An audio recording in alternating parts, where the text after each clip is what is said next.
날마다 큐티하는 여자 김양재 목사입니다. 오늘 큐티인 말씀은 사도행전 4장 32절에서 5장 11절까지입니다. 하나님 아버지, 성령의 큰 은혜로 한마음과 한뜻이 되어서 천국 공동체를 이루어가기 원합니다. 말씀해 주시옵소서. 듣겠습니다. 오늘 33절에 사도들이 큰 권능으로 주 예수의 부활을 증언하니 우리가 큰 은혜를 받았다고 합니다. 기독교인들은 이렇듯 늘 은혜 받았다고 하지요. 주님의 공동체 안에서 가장 흔히 쓰이는 단어가 은혜인데, 어떻게 해야 이 은혜의 공동체 안에서 성령의 은혜를 한껏 누릴 수 있을까요? 첫째는 재물의 가치관이 달라져야 합니다. 오늘 32절에 믿는 무리가 한마음과 한뜻이 되어 모든 물건을 서로 통용하고 자기 재물을 조금이라도 자기 것이라 하는 이가 하나도 없더라고 해요. 맞습니다. 자기 것이 없습니다. 다 하나님 것이지요. 바로 이것이 신앙 고백입니다. 이런 신앙 고백이 있으니 한마음 한뜻이 될 수밖에 없습니다. 여기서 모든 물건을 서로 통용한다는 것도 그래요. 통용하고의 원어에는 코이노냐, 즉 교제라는 뜻이 담겨 있지요. 한 교회 안에는 부자도 있고 가난한 분도 있는데 서로 교제하기란 쉽지가 않죠. 게다가 부자들은 낙타가 바늘기로 들어가는 것보다 하늘나라 들어가기가 어렵다고 했지요. 그래서 성경에는 어떤 부자, 한 부자, 부자 청년은 나와도 부자들의 이름은 나오지 않더라고요. 그만큼 재물을 내려놓기 어렵지요. 그러나 이렇게 초대교회처럼 핍박이 오고 성령이 충만할 때는 재물에 대한 집착이 저절로 내려놓아집니다. 재물에 대한 가치관이 저절로 바뀝니다. 33절에 사도들이 큰 권능으로 주 예수의 부활을 증언하니 우리가 큰 은혜를 받았다고 하는데, 이런 큰 은혜가 없으면 물건을 서로 통용하는 것도 부르 이웃을 돕는 구제 그 이상도 이하도 아닙니다. 마치 적선하고 시주하는 것처럼 헌금하고 자기 의를 내세우면 공동체에서도 한마음이 되기 어렵습니다. 그런데 34절에 그중에 가난한 사람이 없으니 라고 해요. 아무리 성령의 공동체라도 그 안에 왜 가난한 사람이 없겠습니까? 왜 아픈 사람이 없겠습니까? 우리는 이걸 구속사로 생각해야 합니다. 하나님에게는 고난으로 우리를 훈련시키시려는 원대한 뜻이 있지요. 가난도 마찬가지입니다. 가난하면 저절로 눈물의 기도가 나오지요. 그러니 고난이 축복인 것처럼 가난도 축복으로 여기는 영성이 있어야 합니다. 환난당하고 빚지고 원통한 한 사람의 기도가 있기에 하나님께서 그 교회를 지켜주시는 것입니다. 그러니까 공동체 안에서는 가난한 사람을 나보다 낮게 여겨야 합니다. 35절과 37절에 밭이 있음에 팔아 그 값을 가지고 사도들의 발 앞에 두니라 하는 말씀도 그렇습니다. 사도들의 발 앞에 두었다는 것은 헌금을 해도 자기를 드러내지 않으려고 사도들과 눈도 안 마주쳤다는 것이죠. 성령의 설교를 듣고 성령의 선물을 받고 성령의 기적이 임하니 이런 성령의 큰 은혜가 임하는 것입니다. 적용 질문 드릴게요. 여러분은 황금이 돌같이 보입니까? 돈같이 보입니까? 비록 가난해도 물질에 대한 훈련을 주셔서 감사하다는 간증이 있나요? 공동체 안에서 성령의 은혜를 누리려면 둘째, 하나님을 두려워해야 합니다. 5장 1절에 아나니아와 삽비라 부부 이야기가 나옵니다. 아나니아라는 이름에는 여호와는 은혜로우시다라는 뜻이, 삽비라는 청옥이 아름답다라는 뜻이 담겨져 있으니 일단은 얼마나 믿음 있고 아름다운 선남 선녀입니까? 그런데 소유를 팔아서 헌금을 하려다가 그 값에서 얼마를 감춥니다. 설마 누가 알겠냐 하였겠지요.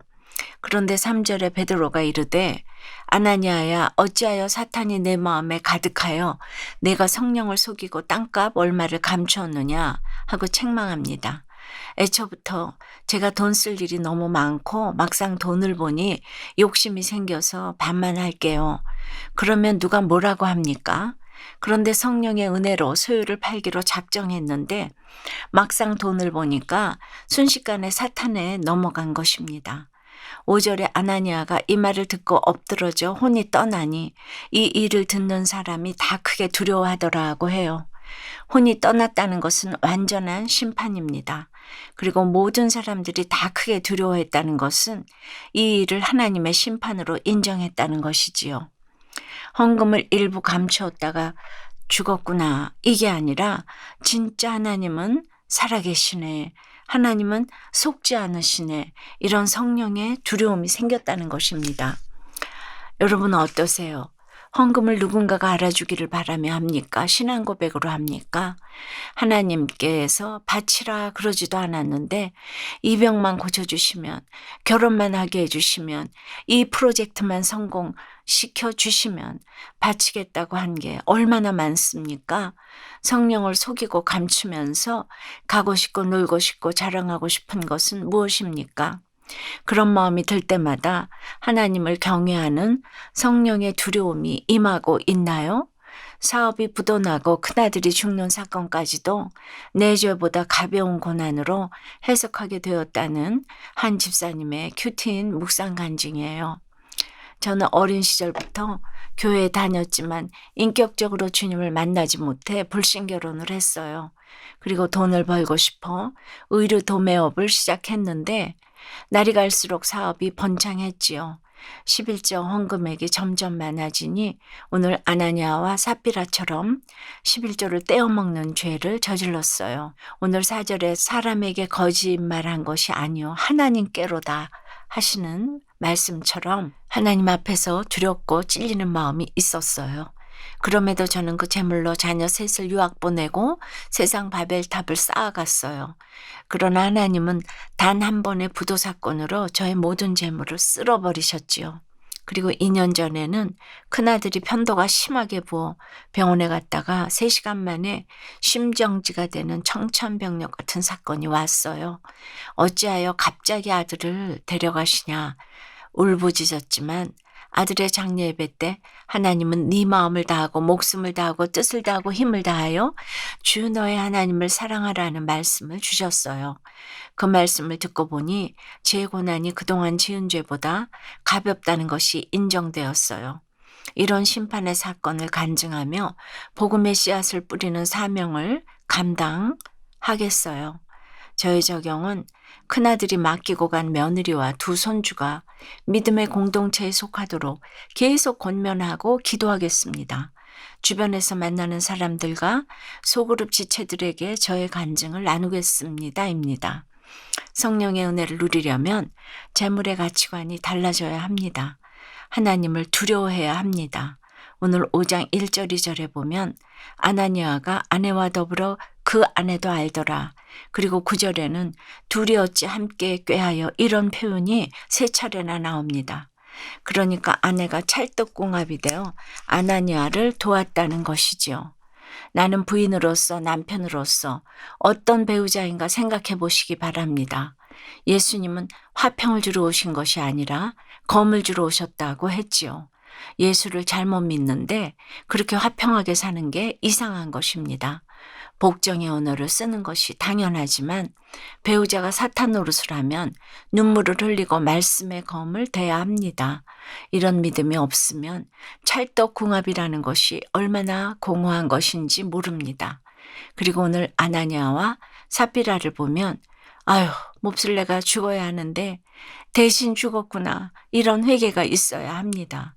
그 부부가 헌금 안에서 죽었대 이렇게 생각하는 것이 기복입니다. 성경이 하나도 내 얘기로 들리지 않으면 헌금하면서도 하나님 소유로 드리는 것이 아니고 내 것이 아깝고 무서워서 드리게 되는 것입니다. 오늘 말씀은 액수가 문제가 아닙니다. 하나님을 속이면 이렇게 되는구나. 이런 성령의 두려움을 가지라고 주신 말씀입니다. 기도드립니다. 성령의 큰 은혜로 천국 공동체를 허락해 주신 주님 감사합니다. 이 은혜의 공동체 안에서 한 마음과 한 뜻이 되어서 성령의 은혜를 한껏 누리고 싶은데 재물에 대한 가치관을 바꾸고 하나님을 두려워하라고 하십니다. 이 세상에 가장 마지막에 돈이 있다고 하는데 정말 맞습니다. 내 소유가 하나님의 소유라는 이런 고백이 나오지를 않습니다. 내가 주님을 십자가에 못 박았다는 고백도 나오지 않습니다. 입으로는 그렇게 주님을 사랑하면서 여기까지 왔지만 아직도 내려놓지 못하는 것이 많이 있음을 고백합니다. 불쌍히 여겨 주시옵소서. 재물뿐 아니라 내 시간, 내 감정, 이 모든 것들이 주님의 소유인데 성령의 은혜로 다 내려놓을 수 있도록 인도하여 주시옵소서. 저희 마음의 모든 두려움이 하나님이 원하시는 성령의 선한 두려움이 되기 원합니다. 주님께서 기뻐하시는 두려움이 될 수 있도록 주여 도와주시옵소서. 성령의 은혜로 이 나라와 가정을 지켜주시옵소서. 평등법을 막아주시고 태아생명보호법이 제정될 수 있도록 도와주시옵소서. 예수 그리스도 이름으로 기도드리옵나이다. 아멘. 지금까지 우리들 교회 김양재 목사님이었습니다. 큐티에 도움받기 원하시는 분들은 QTM 홈페이지 qtm.or.kr 또는 유튜브에서 QTM을 검색하시면 도움받을 수 있습니다. 자세한 문의사항은 지역번호 031-705-5360번으로 문의하시기 바랍니다.